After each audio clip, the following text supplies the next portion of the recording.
air. You can't see it, feel it, or taste it. Air seems to be nothing.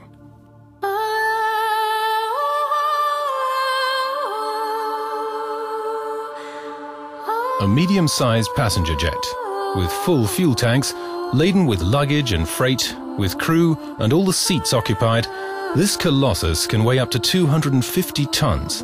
And you wonder, how can it possibly float in the air?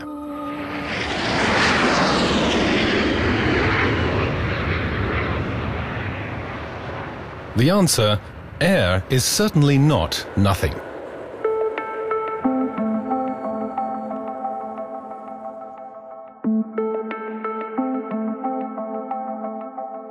At the Munich University of Technology in Garching, a whole department is devoted to the study of air, or rather, aerodynamics. Here in the wind tunnel, Dr. Christian Breitsamter, head of the aerodynamics department at the Munich Technical University in Garching, and his students are looking into the conditions that keep those massive aircraft aloft. What looks a bit like an oversized spearhead is in fact a model wing. Its cross-section is typical of most kinds of aircraft wing, so it's good for observing aerodynamic effects.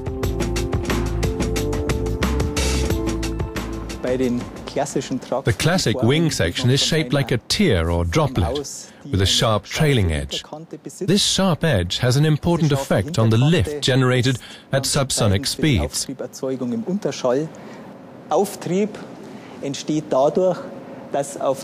The lift comes about because the pressure on the upper surface of the wing is lower than ambient, and on the underside it's higher. That's to say, the pressure difference between the upper and lower surfaces produces an upward force. That's the lift that balances out the weight of the aircraft. A typical wing is more or less flat underneath, whereas the upper surface is curved. So, while the air passing under the wing can take a direct path, the air above it has a longer route to travel. That means the air moves faster above the wing, and the result is reduced pressure compared to the underside. The airflow sucks the wing upwards. And it's not just the shape of the wing that's important for the aerodynamics. For transporting payloads, either passengers or freight, an aircraft has a tubular fuselage with a more or less circular cross-section, like an elongated droplet. This shape minimizes the drag, that is, the air resistance, but maximizes the volume for holding the payload.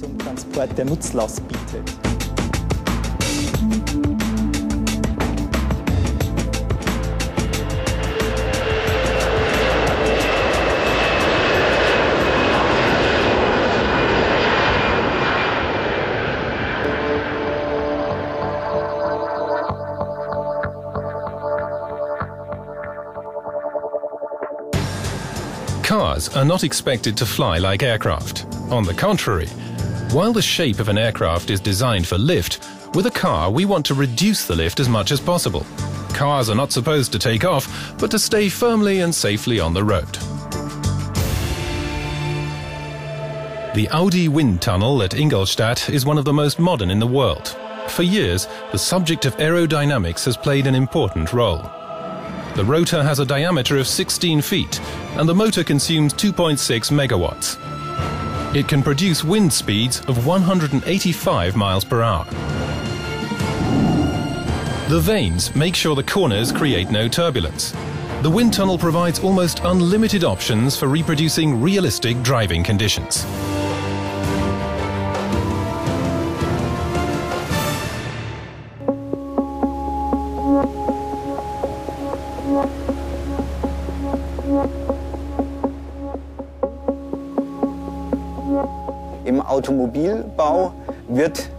When you build a car, the basic form inevitably produces lift, which is undesirable when driving on the road.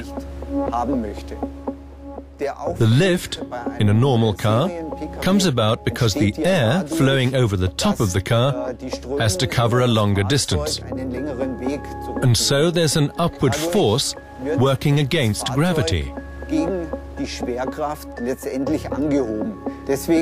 That's why we optimize the outer skin of a car and also the underside to produce less lift. That a body shape like this leads to optimum aerodynamics and a low CD value appears to be quite plausible, but that the underside also plays a significant part. Not many years ago, engine, gearbox, propeller shaft and other parts on the underside of a car were largely exposed, so the air couldn't take the most direct path underneath. The result was turbulence and generally poor aerodynamics. That's why modern cars like the Audi A4 have what we call an aero floor pan, cladding elements on the underside that produce as smooth a surface as possible. And a lower drag coefficient, or CD value, besides many other positive effects, also means lower fuel consumption and a higher top speed. The car designers have taken a leaf out of the aircraft engineer's book, particularly in motor racing. Modern racing cars have one important thing in common with aircraft: wings.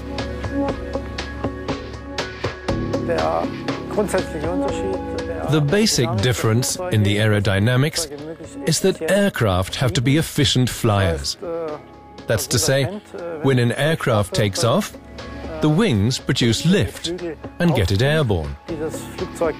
With a racing car, it's just the opposite. The wings are mounted upside down and generate a downforce. They press the car onto the track.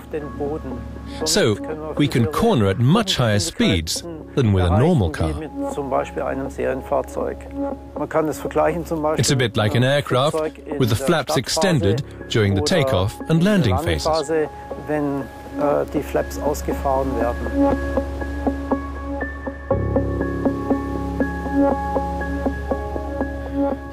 The air that flows under our wings has to cover a longer distance than the air flowing over the top. Fast-moving air produces a drop in pressure on the underside of the wing, whereas there's increased pressure on the top, and that pressure difference presses the car onto the road.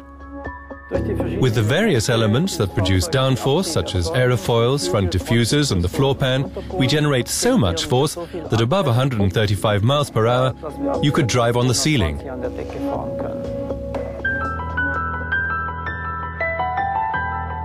But in spite of the many aerodynamic features that cars and aircraft have in common, there's one important difference.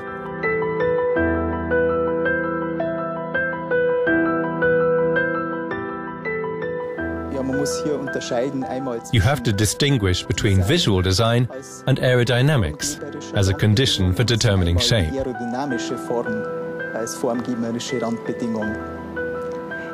With an aircraft, of course, aerodynamics are the main criterion. Visual design per se plays no part, because the sole purpose of an aircraft is to transport things. With the new Audi A4, we've managed to marry aerodynamics with design. The new Audi A4 has a CD value of only 0.27, well ahead of its competitors.